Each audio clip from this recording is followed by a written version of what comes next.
really merited your time to talk about intellectual property protection, because intellectual property protection is nationalistic. The laws, the rules are all determined by individual countries, and the differences from country to country are very, very large, and the variation is tremendous. And so if you're going to do plant breeding in the U.S., then a lot of what I'll tell you today about U.S. patent and other forms of property protection is quite valid. But outside of the U.S., it's not. So what I've tried to do is to make some comparisons between our U.S. system, particularly the European system. Then I've looked at India as an example, and then looked at some of the international forms of intellectual property protection that are in existence today. To start with, initially, farmers had the right to save seeds, and in a lot of countries today, farmers still have the right to save seed. Subsequently, we went through a period of trade secret protection. We'll talk about that. We've already talked about that with F1 hybrids. In 1930 in the U.S., a Plant Patent Act was passed. I won't talk any more about that because that was only for vegetatively propagated crops or plants, and it excluded most of the crops like potatoes. It was mainly for ornamental plants. Then in 1970, the Plant Variety Protection Act was passed, and in the mid-80s, the Supreme Court made some rulings that extended utility patents to cover living organisms and including plant tissues or plant species. So prior to 30, farmers had rights to save seed for all the crops they grew. The crops were either true breeding, like the self-pollinated crops, or open-pollinated varieties like maize. The breeding that was done was mostly publicly financed, and most varieties grown were developed by land-grant colleges in the U.S. Department of Agriculture. There's a lesson here that most developing countries seem to have missed. When we started the agricultural revolution in the United States, it started with the U.S. government putting long-term breeding support into variety development programs, either through the land-grant colleges or through the U.S. Department of Agriculture. And there was no need or interest in developing intellectual property protection for those varieties in the United States. I mean, we tend to think today that if we go into a developing country and we really want to improve productivity, that the first thing we need to do is have that country develop patent laws. Well, on the other hand, if you don't have good, useful inventions even in the form of plant varieties to protect, why do you need intellectual property protection? So I think a lesson we need to learn is in developing countries, our first step is to provide long-term support for breeding programs who can develop varieties that farmers can use. Trade secret protection really was the only intellectual property protection available for crop varieties in the U.S. from the 30s up to about the 70s. And of course, trade secret protection worked very, very well with maize because the F1 hybrid seeds could be protected. Trade secrets represents information that a company knows that it forbids its employees to divulge to the public. And as long as the company keeps that information secret and within-house, other people are prevented from utilizing that particular information. And in fact, people that would eavesdrop or monitor emails or illegally obtain that trade secret information could be prosecuted. And probably one of the greatest examples of that is the formula that goes into Coca-Cola. That particular formula that, at least theoretically, still makes Coca-Cola a little bit different from all of the other soft drinks is still protected as a trade secret. Well, in the seed industry, it was relatively easy. companies who were in the business of selling F1 hybrids could identify two inbred lines that combined very well to produce the hybrid, and as long as they did not divulge the exact two parents of that hybrid, they could protect their proprietary hybrids. So in fact, initially, all of the proprietary hybrids developed and released by seed companies in the U.S. were produced using publicly developed inbreds. Subsequently, some of those companies initiated their own research and development, supported their own breeding programs to develop proprietary inbreds, but even through the 70s, a lot of the hybrids sold to farmers still contain public inbreds.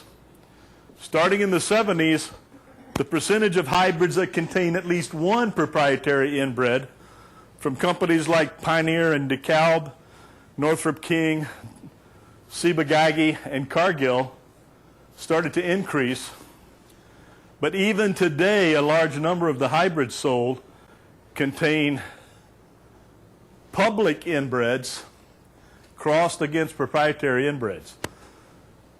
Now, the source of public inbreds has shifted from land-grant universities to foundation seed companies, but initially the foundation seed companies established their businesses to develop inbred lines to sell publicly to seed producers so that other seed companies could buy those inbreds, make hybrid combinations, and sell them. So up through the 70s, there wasn't a lot of legal intellectual property protection for agricultural varieties in the U.S. other than trade secret protection. Another lesson that we could take to developing countries today, there could be a lot of improvement in productivity and a lot of privatization of seed companies in developing countries by using trade secret protection to develop hybrids in crops like maize and sorghum, cotton, sunflower, canola, and subsequently rice. All right, we've gone through this slide, so I won't spend much time on it. But the F1 hybrid seed worked because the performance of the F2 seed wasn't nearly as good. And the farmer says, well, I can save F2 seed, but it's really cheaper for me to buy new F1 seed, or economically it's better for me to buy new F1 seed because the new F1 seed gives me 3 times the earning of what I pay for the seed. Whereas if I save the F2, I have no seed payment, but my income is not nearly as good as it was with the F1 seed. And of course, the price had to be high enough for the seed companies to profit, but seed companies made very, very little profit per bag of seed sold. That's why seed companies that were successful were the ones that developed superior products that were grown on large numbers of acres, because the volume of bags of seeds sold is the multiplier that really made the business profitable.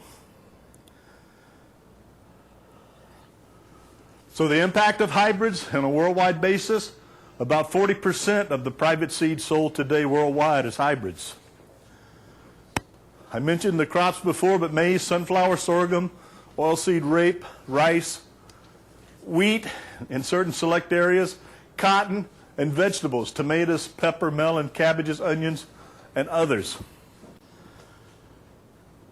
And these hybrids are sold and successful because farmers recognize that they give them a substantial return on investment.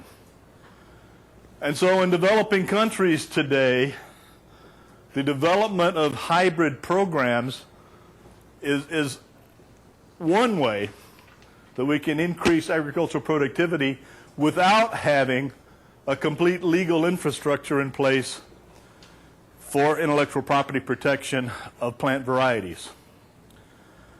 Unfortunately, a lot of people are biased against hybrids, particularly in developing countries, because they say, well, but hybrids don't make sense because they're so difficult to produce, and they cost more to produce, and the farmer pays more for the seed, and they don't work.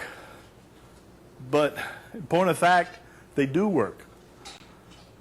The adoption of hybrids in U.S. maize was one of the best success stories of rate of adoption of a new technology anywhere. Faster than the adoption of microwave ovens and cell phones and high-definition TVs. Very rapid rate of adoption. The rate of adoption of hybrid rice in China is going up exponentially. It's now moving into the Philippines, Vietnam, eventually into Thailand. The rate of adoption of these hybrid varieties, vegetable varieties throughout Asia, is increasing exponentially, both in India, in Central Asia, and in Southeast Asia. So there are a lot of negatives to development and production of hybrids. But those negatives can be overcome fairly easily. In Africa today, in Kenya, the development of private seed companies is increasing, not that rapidly, but is increasing due to farmers who form cooperatives who decide we can manage the seed production of these hybrids for our co-op. And these are mostly groups of women farmers who pick up inbreds developed in the public sector, put the hybrid combinations together, produce and deliver those hybrids. All right, in 1970, the Plant Variety Protection Act was passed. And we often hear that the Plant Variety Protection Act is what really stimulated and initiated the development of private research in U.S. agriculture. Well, the goal was to promote private investment. It provides a patent-like protection. It's not a true patent, but it's a patent-like protection, which lasts for 20 years. The PVPA certificates are administered by the U.S. Department of Agriculture, not by the U.S. Patent and Trademark Office, as are other patents. There's a research exemption that allows breeders to use a protected line in the development of new varieties. So when we look at that long-term prehistoric flow of germplasm of major crops, the PVP Act recognized that a lot of improvement had gone into the genetics of those crops before the first varieties were protected. So therefore, the use of those varieties in legitimate breeding programs was allowed. Any new varieties developed must be distinct, uniform, and stable, and so they must be different enough from the protected varieties that the owner of the patent on the protected variety can't say, you've just picked up my seed and reproduced it. You had to demonstrate that you've added new genetic components. The original version of the Act allowed farmers not only to save seed and replant the PVP protected varieties, but limited sales to neighbors. This limited sales to neighbors resulted in lots of differential interpretations. Some farmers said, well, if I sold it to neighbors that are within a 10-mile radius, that's okay. Other farmers said, well, if I took those varieties and increased them and sold them through catalogs all across the production area, that's limited sales. And so there are a number of lawsuits that have been brought about, many of those by Monsanto after their purchase of Asgro's soybean business, against farmers who have violated this concept of limited sales. And the 1970 version of PVPA Act, Plant Variety Protection Act, was similar to the 61 version of the European Act, which we'll talk about in a minute. In 94, the PVPA was amended to eliminate the safe seed provision so that today farmers should not even save seed, much less save and sell. Oh, I'm sorry, eliminated the sale part of the provision They can save seed today only to replant on acres that they farm. And that brought the PVPA into full accordance with UPOV. And we'll talk about UPOV in a few minutes. What was the impact of the Plant Variety Protection Act? It certainly resulted in greater commitment to proprietary variety development in self-pollinated crops. I mean, most maize seed companies protected their inbred lines, but, you know, that protection wasn't really necessary because those inbreds were protected by trade secrets.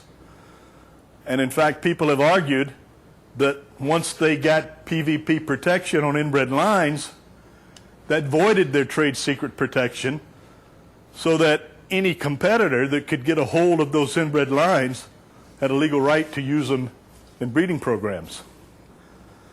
And there are a number of series of lawsuits developed amongst seed companies on the basis of, can you extract inbred lines from a bag of seed and use them to develop other different types of inbreds? It did not result in reduction of the number of seed companies, as many people tend to suggest. The numbers of seed companies have changed and reduced, but a lot of factors are driving that consolidation of the seed business besides the intellectual property aspect, and certainly besides the Plant Variety Protection Act. How can you separate that out, though?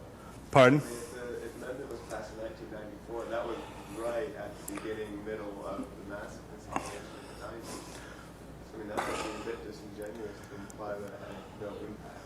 Well, the reason that it really hasn't had much impact is, even though this occurred at 94 when the consolidation occurred, a lot of the genetics protected by PVPs are still licensed to smaller companies. So the smaller companies did not find that their source of genetics was drying up, and that's why they got out of the business. If they had stayed in business, they would have still had access to foundation seed genetics. It's just factors such as the lack of biotechnology and the lack of access to new traits and the changes that occurred in first the pharmaceutical and the chemical industries deciding that they could sort of lever their biotech research into agriculture, because the techniques in biotechnology were very similar, whether you're doing pharmaceutical research or agricultural. But they started to realize, in order to sell products in agriculture, you've got to have elite varieties. Therefore, you'd better buy up seed companies.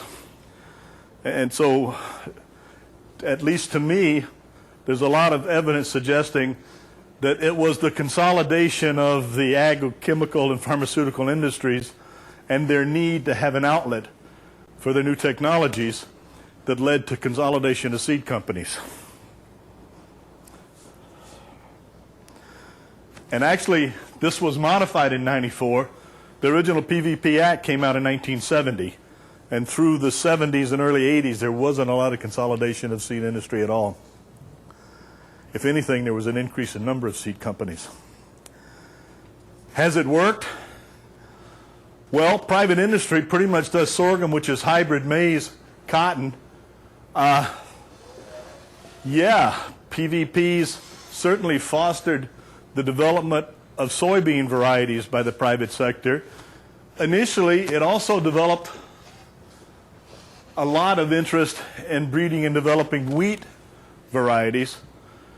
But the wheat markets are so diverse and unique in terms of grain type, quality types, that still most of the wheat breeding, varietal development and release is done in the public sector.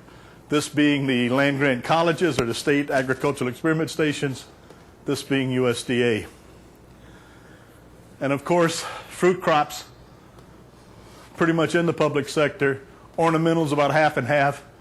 Vegetables split, and the split comes to a large part by different vegetable species.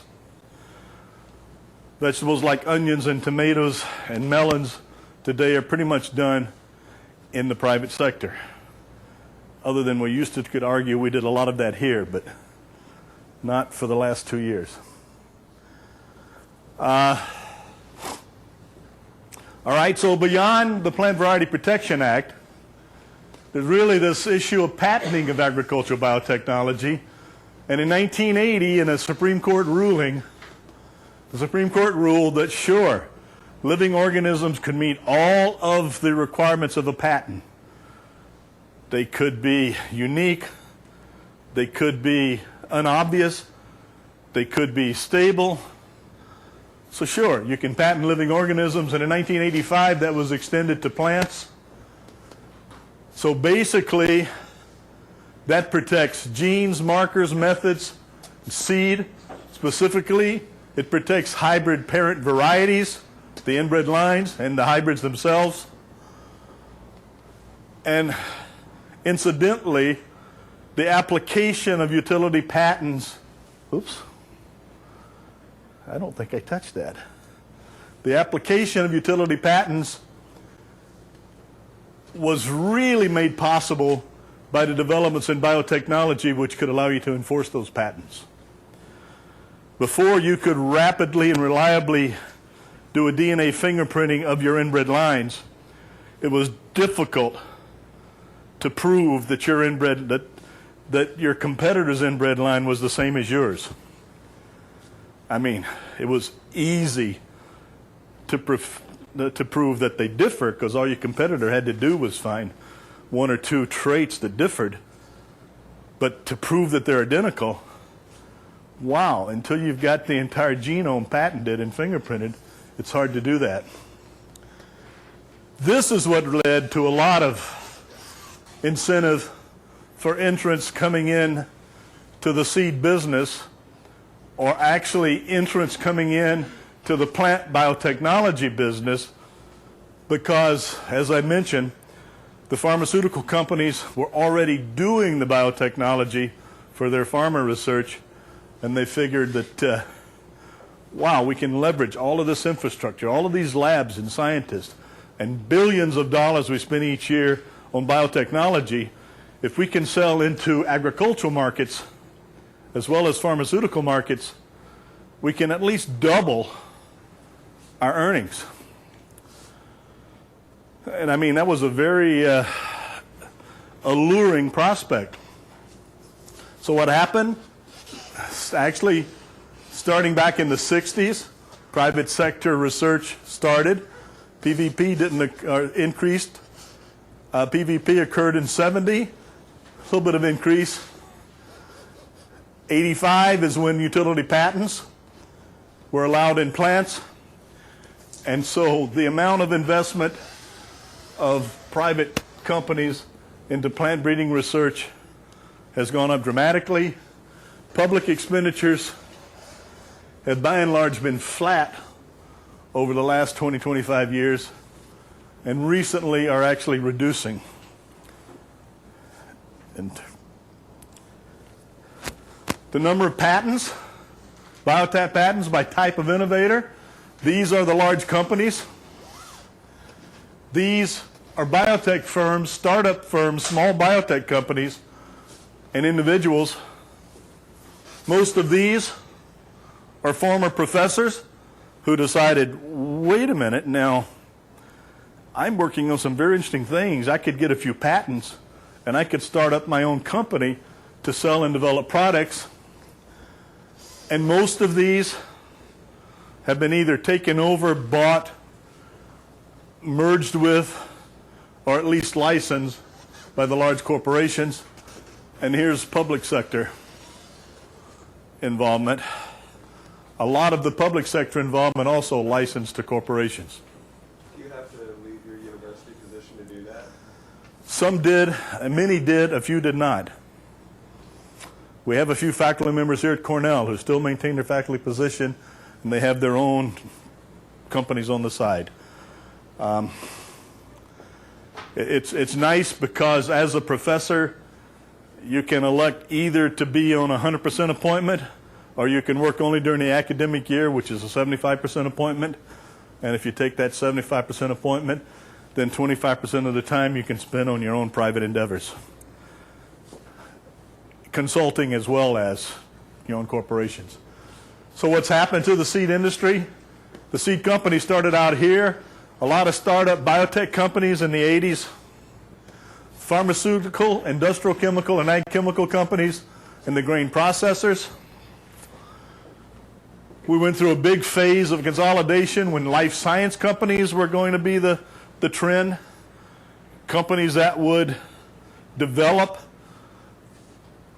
products for all aspects of life, food, feed, production of pharmaceuticals and chemicals, and then sort of a redistribution so that most of the large pharmaceutical companies sold or kicked out on IPOs their agricultural businesses and specialized again on pharmaceuticals.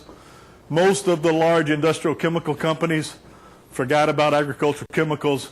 And so the data consolidation is big agricultural companies, chemicals, biotech, and seed. And there are very few of them. There are about 5 today that dominate the market in these areas. What are the features of utility patents? They give more protection than PVP certificates, but they cost more.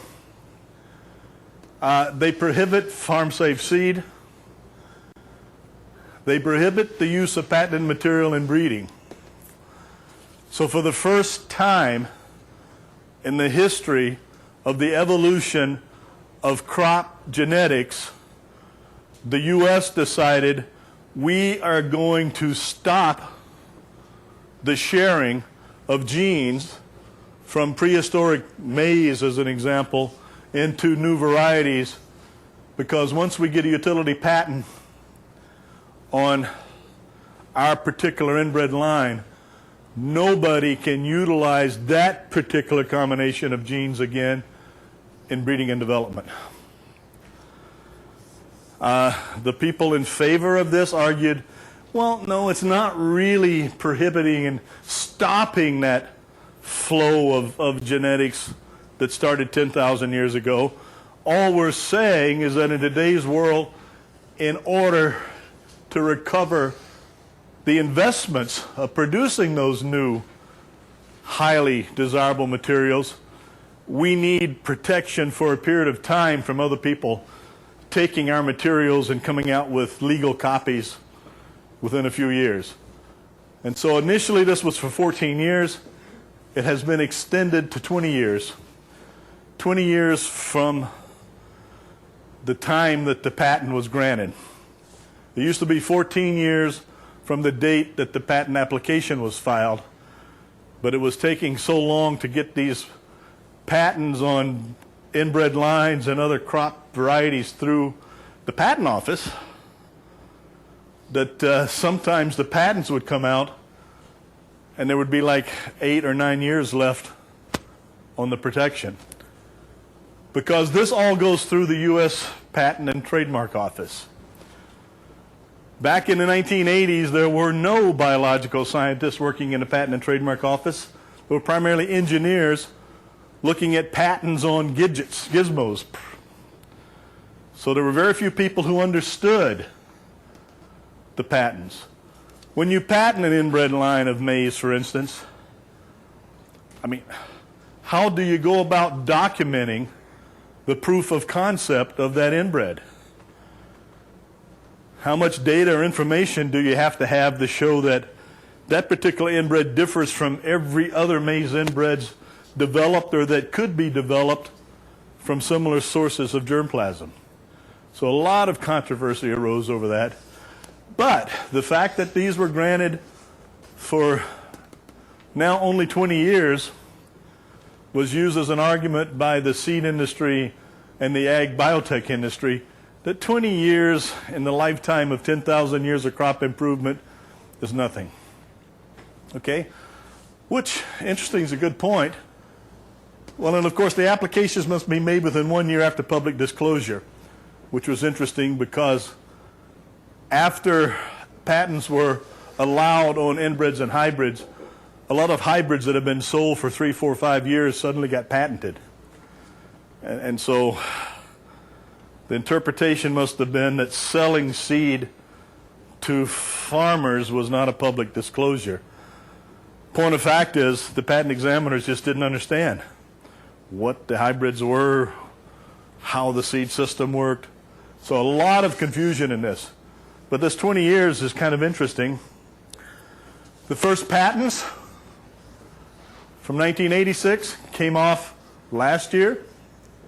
The second patent, both from DeKalb this year, a few coming out in 08, a few in 09.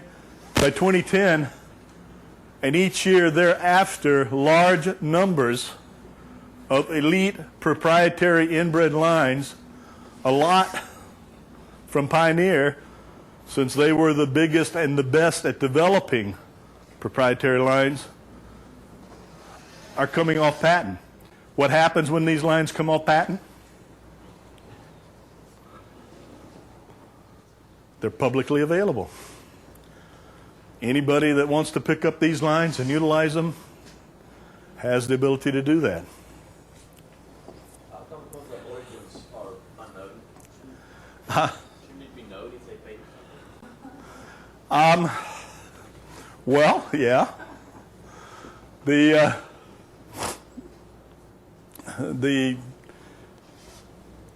patent applications itself say that this came from this particular material crossed with various other proprietary materials from some sort of synthetic or composite.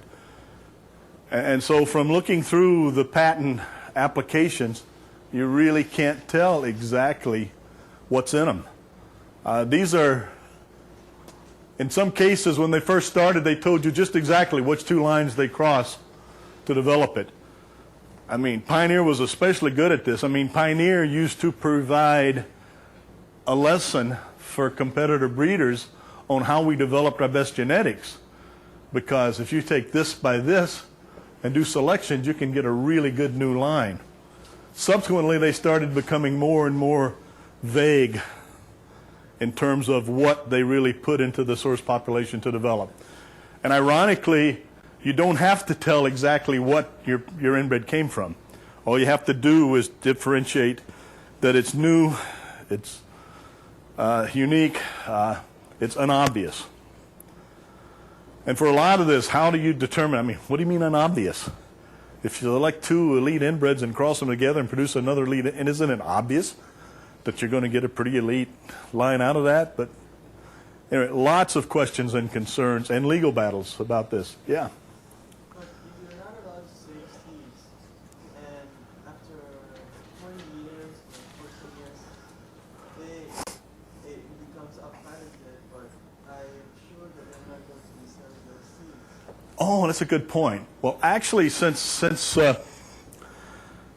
the paper trail characterization of these lines really wasn't sufficient to truly characterize them, you also had to send a 50-seed sample of those lines to the American Type Culture Collection, who theoretically would maintain those lines historically until either they came off patent or unless the company rescinded the patent. And so you could request samples of these seed from American Type Culture Collection that all you could do with it is grow the seed out and look through what the patent says the seed should look like and confirm that in fact this seed has all of the characteristics that that patent claims. So a lot of people got access to this material from American Type Culture Collection. But even beyond that, you know, a lot of these old hybrids are still available and floating around. And for the female parents of the hybrid, it's very, very easy to pick out the female parent of an F1 hybrid if it has not been produced on male sterile cytoplasm, because there'll be anywhere from 1 to 5% female inbred parents come up in the hybrid field. And so breeders with a good eye are very, very good at going through competitor hybrids and identifying the female parents that came out of that hybrid, selfing those and maintaining those seed. And in fact, early on, during the period when these inbreds had PVP certificates, which said basically if a competitor can get a hold of it, they have a right to use it in a source population. And when the patent issued, when the patent saying now you can no longer use this, a lot of companies have very exact records of, yes, but we obtained this in 1972 when it had a PVP certificate, and your inbred patent didn't go in effect until 1986. So we had 12 years in which we could use this freely in source populations. And once the patent issued and we found out that that was patented, we quit using it. Well, I mean, after 12 years, they stopped using it anyway. They would use it for 2 or 3 years, and then they would go to new materials. So a lot of conflict and discussions and a lot of confusion. And if this had the confusions over these patents and patent claims had ever gone through a complete trial, then our seed business today might look a lot different than it does. But what happens normally is each company sues other companies and they return the favor by suing back. And so everybody is suing everybody else. And they finally realize, wait a minute, even when we sort this mess out, none of us are going to win. So let's just form an agreement that, okay, all right, we'll let you use that material as yours if you let us use this material as ours. So we'll come up with an out-of-court settlement.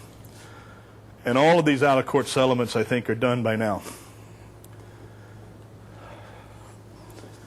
Okay, we went through that a few minutes ago. And sure, private investment requires intellectual property protection. But, I mean, the Plant Patent Act didn't affect any of our crops. PVP in 70. UPOV membership for U.S., which should have brought us in line with all of the UPOV requirements, in 81. Patents on plants in 86. And look what happened to the investment by Pioneer in plant breeding research once utility patents were approved. Now, admittedly, a lot of that investment went towards hiring the lawyers and the biotech people who could provide all of the molecular characterizations of those patented materials and protect those materials from infringement. But a lot of it went into the concept that this is going to really improve our productivity. Negative issues, yeah, changed the way business was done. They caused more licensing paperwork, caused a lot of labeling issues, they caused accountability issues, and they increased the amount of items that companies had to manage. More so, the introduction of a lot of different traits, 3 or 4 traits individually put into one variety. So basically, the process of corn breeding went from getting populations and getting all this genetic diversity, selecting lines, producing hybrids and testing them, and developing products. You can get inbred ends from foundation seed and inbreds in from new genetic sources. It changed over to where really in this side of the inbred development, you had to first determine that you had the right to breed with whatever you're putting into this genetic diversity mix. And over here, that you have the right to test, produce, and sell. Or at least that you have a license that allows you to test, produce, and sell. Let's talk about international. This FAO undertaking in '89 sort of led to both the Convention on Biological Diversity in '92 and the International Treaty for Food in Agriculture, which we'll talk about in a minute. UPOV, originally in '61, was revised in '91, and TRIPS agreements. UPOV provides a breeder's exemption, which allows the breeding of new varieties, allows farmers to save seed only for their own planting, established the concept of essentially derived varieties, and in 2004 approved by 54 countries in green. The countries in yellow were pending approval. Again, UPOV protection is based on field testing of phenotypes. So distinctness, uniformity, and stability. Just like with self-pollinated varieties, the breeder exemption occurs. We'll talk about this essentially derived varieties in a minute. Use of farm-safe seeds. Hybrids are protected by virtue of their parents being protected. Protection for 20 to 25 years. The European Seed Association works for protection of intellectual property rights relating to plants and seeds. Considers UPOV 91 as the basic system. European Seed is a strong advocate for the breeder's exemption. And basically, UPOV, approved by 54 countries, including the U.S., basically says that there shall be a breeder's exemption on protected seed. The United States, with its application of utility patents to plant materials, is in direct opposition to UPOV, to the philosophies and the beliefs of all of the other nations who have approved that UPOV position. And UPOV favors patent protection, is not in favor of patent protection of plant varieties. The TRIPS agreement basically say patents can be available for any inventions that are new, involve an inventive step, and are capable of industrial application. So theoretically, patents could be issued on plant varieties if they have industrial applications. However, and it's legally binding to 130 countries, however, they allow you to use other systems to protect plant varieties rather than patents. And most countries utilize the UPOV protection rather than patents.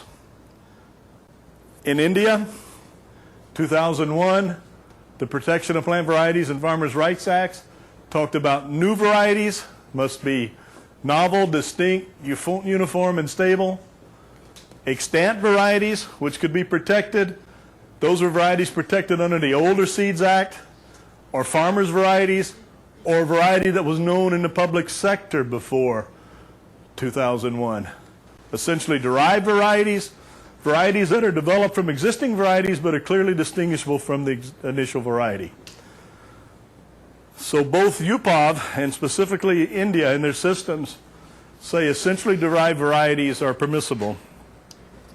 The argument is if you can take somebody's variety, a maize inbred, that has a UPOV protection and use it in a legitimate breeding program to modify it, how much modification do you have to make before you have a new variety? And so basically people are saying, well, if you change it by at least 25%, then it's clearly a new variety. So 25% difference, whether you measure this in phenotypic traits or molecular markers, clearly it's a new variety. But between 10% different and 25% different, it's still a different variety, but it's essentially derived. So even though you develop a different variety, it's close enough like the patented variety that you still have the rights to sell it. You must pay some royalty to the company that developed the original variety. The argument has been whether that essentially derived goes from 10% different to 25% different, to whether it goes from 2% different to 25% different. And even though the U.S. is in total opposition to this because we allow utility patents on inbreds and don't allow anybody to use them at all, the U.S. seed companies have still argued heavily that it's got to be at least 10% different. Or else, if it's less than 10% different, it's the same patented variety. If it's more than 10%, it's a different variety, but it's essentially derived. So India provides incentives to the seed industry, provides farmers' rights, based on the idea that farmers also contribute to agricultural innovations and deserve recognition and rewards just as breeders do. One last point, The International Treaty on Plant Genetic Resources for Agriculture, really not a mechanism for intellectual property protection. It's a treaty that's ratified by over 100 countries, calls for both the conservation and sustainable use of plant genetic resources for agriculture, resources for food and agriculture. The Global Crop Diversity Trust has been established, supports the development and funding of efficient and effective arrangements for the conservation of crop diversity. Germplasm can be exchanged under a standard material transfer agreement. That agreement requires royalties. They're still debating the amount, but it looks like it's going to be 1% royalties, 1% of net income from varieties that you sell. Seed plant biotech industry will likely not provide any germplasm to that material. This entire process developed from the concerns that a lot of the wild relatives and base germplasm for a lot of our crops are in developing countries, and that it's the multinational seed corporations that go in and extract the good genes from that material, put them into varieties, sell those varieties and make millions of dollars each year, and the countries who originally contributed to the development of that base germplasm through farmer selections get nothing back. Well, the design on this was to give something back to the countries. Unfortunately, the goals were very good. The implementation is very, very bad. To begin with, these royalties will not go back to the country where the variety that was utilized came from.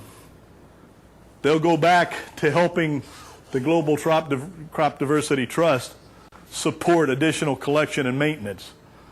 So the countries don't get value out of it, except that the preservation of that additional genetic diversity should impact all countries in the long term. But the other point is that the seed industry has said, you know, we've collected thousands of different accessions of these crops from individual countries, and maybe one out of the thousands has contributed some genes that we utilize, but those have been pyramided and multiplied through many years and many cycles of development and selection, so that finally to say that there's been a gene that came out of this particular population or accession that has this amount of value is impossible, and all the seed industry can see is a downside to this. A lot of squabbling over how much do you have to pay into this fund. And so their position is, look, we don't need these worldwide germplasm collections anymore. Ironically, because of this agreement, the flow of germplasm accessions from the CGAR centers to breeders and national programs essentially came to a screeching halt until just recently now these material transfer agreements are going out there, and now ICRASAT and IRRI are back in the business of sending materials to public cooperators in developing countries under the standard MTA, and CIMMYT is soon to follow suit. So it's kind of interesting how all of the legalities impacted on agriculture. And the bottom line, most of the concerns and most of the developments in intellectual property didn't really impact or improve agriculture as much as it impacted and improved the various legal industry and institutions in countries, because all of these arguments and disputes and lawsuits cost the seed industry or the biotech industry millions and millions of dollars, and most of that money went into legal fees. And that's money that could have well been spent in development and application of new technologies. So that's the, I think that's it. Yeah, some references. Yes? The second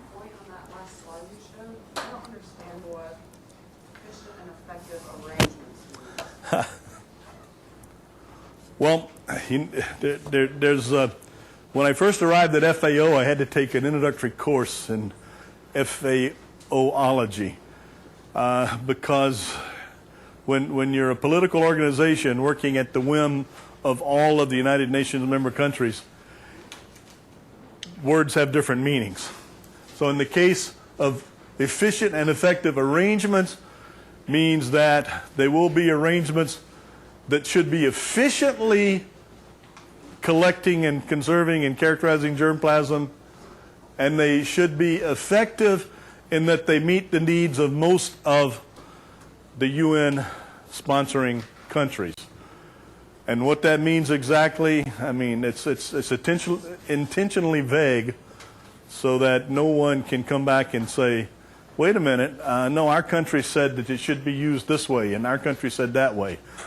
So it's sort of a result of trying to delve into highly technical areas, yet using political jargon.